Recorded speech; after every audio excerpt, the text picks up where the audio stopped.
चुनाव में एनडीए की सरकार बेशक बन गई, लेकिन INDIA गठबंधन को भी अनुमान से ज्यादा सीटें मिली। जिन राज्यों में सबसे ज्यादा चौंकाने वाले रिजल्ट सामने आए, उनमें सबसे पहला नंबर है उत्तर प्रदेश का। यहाँ एनडीए को बड़ा झटका लगा और सपा को उम्मीद से ज्यादा सीटें मिल गईं। ये बात बड़े बड़े राजनीतिक विश्लेषकों को सरप्राइज कर रही है। उत्तर प्रदेश की राजनीति में जातिगत समीकरण हमेशा रिजल्ट को प्रभावित करते रहे हैं। इस बार के रिजल्ट में जातिगत आंकड़ों पर नजर डालते हैं। पूरे यूपी में जीते कैंडिडेट्स के जातीय समीकरणों की बात करें तो यूपी में 34 ओबीसी कैंडिडेट्स जीते हैं। इसमें 21 इंडिया गठबंधन के कैंडिडेट्स हैं, जबकि 13 एनडीए के।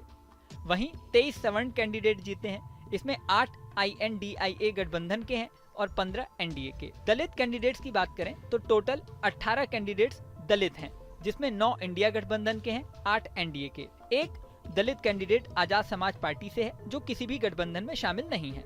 अल्पसंख्यकों की बात करें तो 5 मुस्लिम कैंडिडेट्स इस बार यूपी में जीते हैं। ये सारे के सारे INDIA गठबंधन से हैं, एनडीए से एक भी नहीं। ये आंकड़े सामने आने के बाद अखिलेश के पीडीए फॉर्मूले को लेकर राजनीतिक विश्लेषक चर्चा कर रहे हैं। दरअसल सपा ने साल 2004 में यूपी में 35 सीटें जीती थी। उसके बाद से सपा का ग्राफ लगातार गिर रहा था।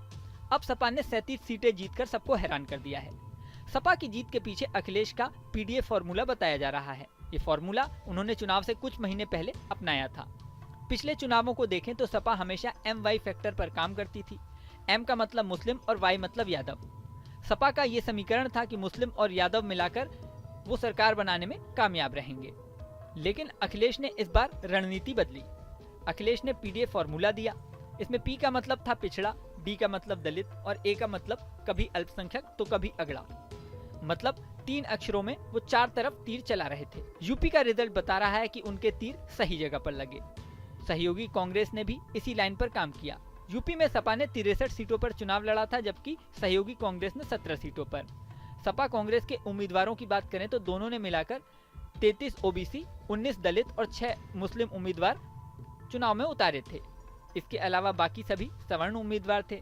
सपा के जो 37 सांसद जीते हैं, उसमें 20 ओबीसी, दलित समाज के 8 और 4 मुस्लिम हैं। वहीं सवर्ण जातियों में 1 सांसद ब्राह्मण, 1 वैश्य और 1 भूमिहार है। 2 राजपूत सांसद भी सपा के टिकट पर जीत गए हैं। अब सपा की शानदार जीत के बाद पीडीए फॉर्मूला और यूपी के जातिगत आंकड़ों को लेकर चर्चा जारी है।